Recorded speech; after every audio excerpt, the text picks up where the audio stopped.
அந்த அம்மாவட்ட வந்து மயன் காதில் ஏதோ சொல்லியிருக்கு. இப்போ பார்த்துட்டா. உங்கள் அம்மா வந்து உங்கள் காதில் என்னமோ சொன்னாலே, என்ன சொன்னா? ஒன்றுமில்லமா சும்மா வேறு விஷயங்கள் பேசிக்கணும். உண்மையை சொல்லுங்கள், என்ன சொன்னா? எங்களுக்குள்ள பிரச்சனைமா, அவங்க அம்மா வர்றதா சொல்லிக்கிட்டு இருந்தாங்க, எங்கள் பாட்டி விஷயமா பேசிக்கிட்டு நீ ஏன் சிரமப்படுற? உண்மையை சொல்லுங்கள், ஏதோ உங்கள் அம்மா வந்துட்டு சொல்லியிருக்காங்க. வேதனைகள் பாடி 7:30 மணிக்கு 7:30 கூட்டாத காலையிலேயே ஒன்றும் சொல்லலாமா? ஒன்ட்டு சொல்கிறக்கு என்ன? அதெல்லாம் நான் நம்ப மாட்டேன். இன்னும் ஓய் சப்பு நடிச்சிருக்காரு. தெரிஞ்சு வச்சுங்க, உங்கள் அம்மா என்னை அடிக்கத்தானே சொல்லியிருந்தாங்க அப்படின்னு பாரு. அதில் அடித்ததுக்கு அப்போ மறுபடியும் பிரச்சனை தொடருது. என்ன செய்ய மனுஷன்? ஒரு ஆள் முருங்கை மரத்துலேருந்து கீழே ஒடிஞ்சு விழுந்துட்டார்.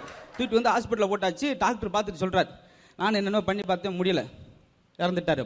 அவன் சொல்லிட்டு, ஐயோ நான் இறக்கல டாக்டர். இந்த அம்மா சும்மா படுங்க, உங்களுக்கு போல தெரியுமாக்கும். டாக்டர் சொல்லாரு இறக்கலை இருக்கீங்க, மார்ச் வரைக்கும் அனுப்புங்க அப்படின்ட்டு. அவன் ஆறு இறக்கலைன்னு உயிரோடு இருக்குன்னு சொல்கிறேன், அதை நம்ப மாட்டேன். காலத்தில் வீட்டை விட்டு வெளியிலனா போதும்ட்டு அப்படி ஆசைப்படுறதா என்ன செய்ய முடியும்? அதில் பாருங்க கொல்லப்புறம் எங்க என்னான்ட்டே தெரியல. எங்கள் வீட்டுக்காரு தினமும் நைட்டு 1 மணிக்கு கொல்லப்புறக்கும் போய் பால் கறக்குறாருங்க. நல்லதானம்மா, பால் கறக்க 4 வீட்டுக்கு காலையிலே கொடுக்கலாம்ல.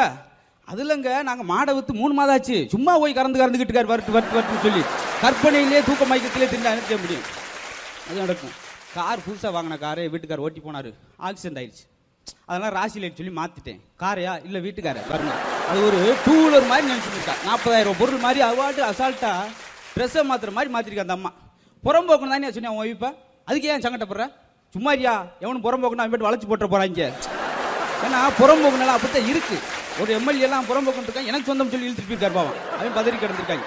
இன்னும் இடத்துல உங்களுக்கு வித்தியாசமாக போயிடும்.